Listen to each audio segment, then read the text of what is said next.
Hello guys, welcome to my vlog. Charos. Ano po mi diri sa among spot. Mana na punta kay Risdi man. Shout out word, shout out mo. Joy Adventure. Shout out kay Joy Adventure day. Idol. Shout out.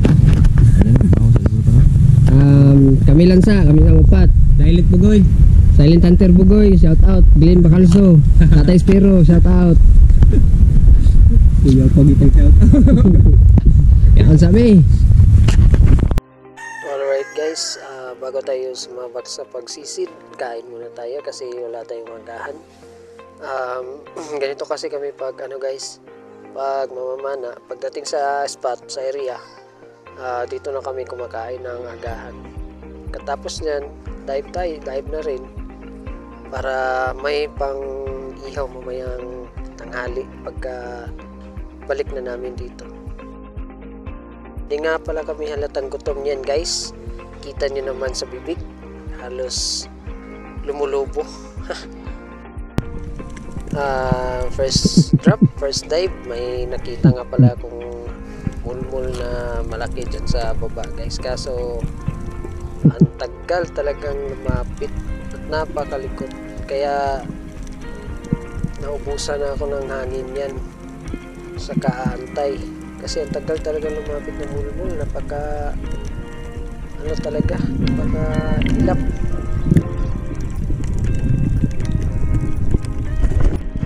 Alright, second dive guys, dito may nakita akong triggerfish na may konting halong orange. Napaka smart niya guys dahil pag tinutukan ko siya palagi siyang dumidikit sa bato, kaya pag tira ko hindi ko na natamaan. Itong drop pala guys, may nakita akong timbungan na palapit, kaya i-name ko na, tapos pinul ko na yung trigger at buti tinamaan pa natin. Ganda ng tama sa pulse sa tiyan.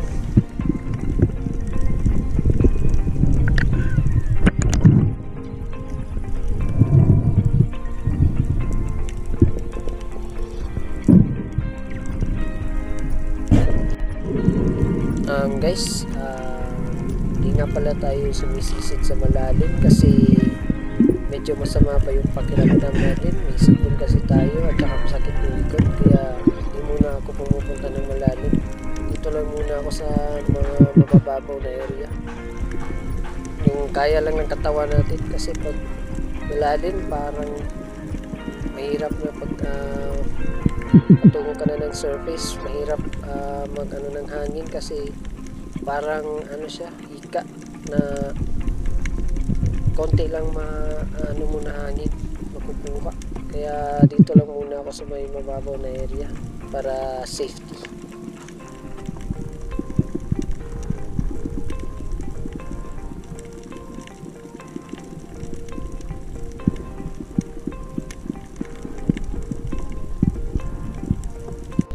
Ito pala yung triggerfish na ito guys, nasa mababaw na part lang, halos nasa 1 meter lang yung ng tubig. Tinamaan ko yung triggerfish tapos nagsok niya naman sa bato, kaso hindi ko na kinuna ng video sa pag-retrieve ko ng isda. Sayang to guys, kala ko nakunan ko na ng video yung pagtira sa banat, kaso mali pala, naka-on pala lagi yung GoPro natin. Tapos pag click ko ng sa GoPro para mag-capture ng video, naka na pala siya, naka-off na, kaya ito lang muna yung mapapakita ko dito. Dito banda guys, may nakita ko one spot yung timbungan, medyo malabo, di natin klaro yung isda, kaya pag pull ko ng trigger di natin tamaan sa itong isa guys, task fish. Late na naman tayo sa pag-video, tamaan natin, stone shot. Ito nyo naman yung tama, napakaganda, nasa ulo talaga.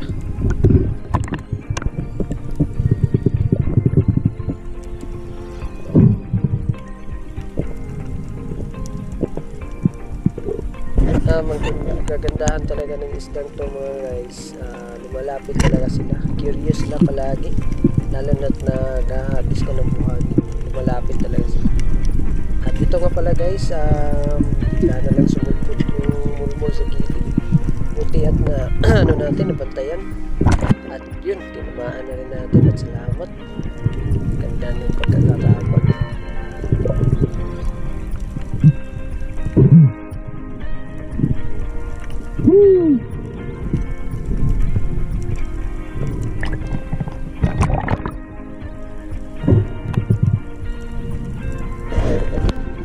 Dito guys, sa susunod na video, nagtaka ako kung bakit ako tinawag ng pinsan ko. Magpapakuha lang pala siya ng video kasi may natamaan siyang isda. Akala ko pa naman magsi-second shot, kaso good size lang pala na budlatan or bigay sibling lang pala yung nahuli niya.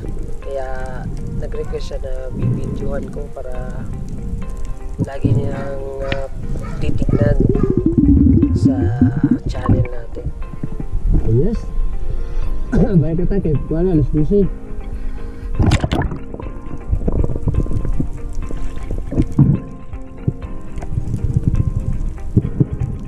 Pagkatapos nga pala dyan, umuwi na kami. Bumalik na kami dun sa area namin. Tsaka ito yung huli ko. Medyo hindi ko pa na video ng maayos kasi nag-blurred yung ano natin sa GoPro.